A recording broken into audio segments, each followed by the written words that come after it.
ძალიან სასარგებლო ბალახი უნდა გაგაცნოთ ზოგიერთს, ვინც აქამდე არ იცნობდით და ზოგიერთს კი შეგახსენოთ, რამდენად გემრიელი მხალი მზადდება და რამდენად გემრიელია დანდური. დანდურს განსაკუთრებული მოვლა არ უნდა, ის ძირითადად ბოსტანში ამოდის, თავისით იზრდება და არის ძალიან გემრიელი და სასარგებლო ბალახი.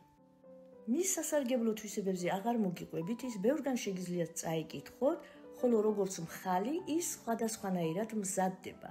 შეგიძლიათ შეაზავოთ ნიგოზით, ხახვით, ხოლო მე დღეს შემოგთავაზებთ ერთ-ერთ რეცეპტს, რომელიც მე ძალიან მიყვარს.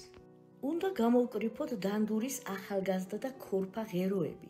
ღერო შეიძლება ძალიან მსხვილი იყოს, თუმცა ის ადვილად მტრევადი თუა, კარგია. კარგად გავრეცხოთ გამდინარ წყალში. მოსახარშად მოვათავსოთ მდუღარე წყალში.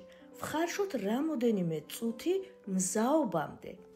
სანამ ჩვენი დანდური იხარშება, თქვენ შეგიძლიათ არხი გამოიწეროთ, ვიდეოც მოიწონოთ და გააზიაროთ კიდევაც.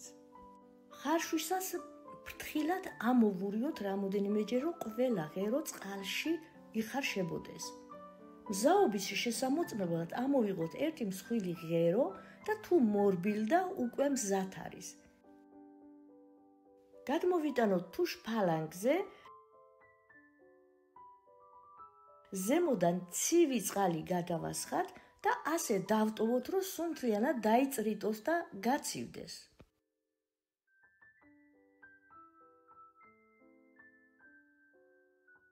უკვე დაწრეტილი და გაციებული დანდური მოვათავსოთ ღრმა თასში. დანდურს ყველა სხვადასხვანაირად აზავებს, მე შევაზავებ ასე მარტივად. ნიორი, ქინძი, ძმარი, ზეთი და მარილი გემოვნებით. რამდენ კბილ ნიორს გაუკეთებთ, დამოკიდებულია დანდურის რაოდენობაზე. დავაჭყლიდოთ ნიორი. დავამატოთ დაჭრილი ქინძი, მოვასხათ ცოტა ზეთი. უმჯობესია ზეთი გამოიყენოთ ცივი დაწურისა, არა აქვს მნიშვნელობა რომელზეც გამოიყენებთ, ეს იქნება ელიესის ზეთი თუ მზესუმზირის მზეთი. ყველა ზეთი სასარგებლოა თუ ის ცივი დაწურისაა. ძმარიც მოასხით გემოვნებით, მე მოვასხი სახლის ყურძნის ძმარი. მსუბუქად ამოვურიოთ ერთმანეთში, რომ თანაბრად განაწილდეს გემოები. ჩვენი სალათა უკვე მზად არის და შეგვიძლია მივირთვათ. მე აი ასე მარტივად შეზავებული დანდური ძალიან მიყვარს და ხშირად ვამზადებ ხოლმე. თქვენც აუცილებლად მოსუნჯეთ, დანდური ძალიან სასარგებლო მცენარეა. დანდურთან ერთად დღეს მე მთის კალტი მაქვს, რომელიც უნდა გაგაცნოთ, ვინც არ იცნობთ. ეს არის ცხურის ყველის ამოყვანის მერე მიღებული კალტი. ძროხის კალტიც არსებობს, მას ნადუხს ეძახიან და არის ძალიან სასარგებლო. ამაზე უკეთეს ვერაფერს ნახავთ. აქვს ცოტა მარილი და ასე შუშის ქილაში ჩაზეკილ მდგომარეობაში მაცივარში დიდი ხნით ინახება. მთიდან ჩამოტანილ ამ კალტს თუ ნადუხს შედარება არ შეიძლება არაფერთან და გირჩევთ, რომ იკვებოთ ჯანსაღად. ეს დანდურის მარტივი სალათა და ბონუსად გაგიზიარებთ ქათმის ფილეს სალათას დანდურით და ავოკადოთი. პირველ რიგში მოვხარშოთ ქათმის ფილე, რომ გაცივდება დავჭრათ კუბიკებად. ასევე კუბიკებად დავჭრათ ერთი ავოკადო.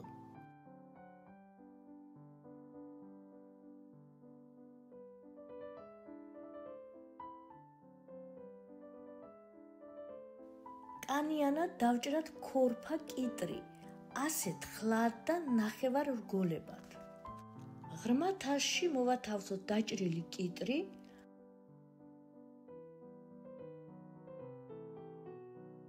ავოკადო,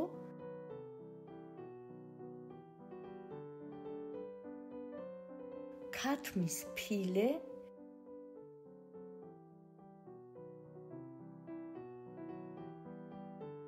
დაჭრილი ხახვი, თუ მწვანე ხახვი გექნებათ, უფრო უკეთესი.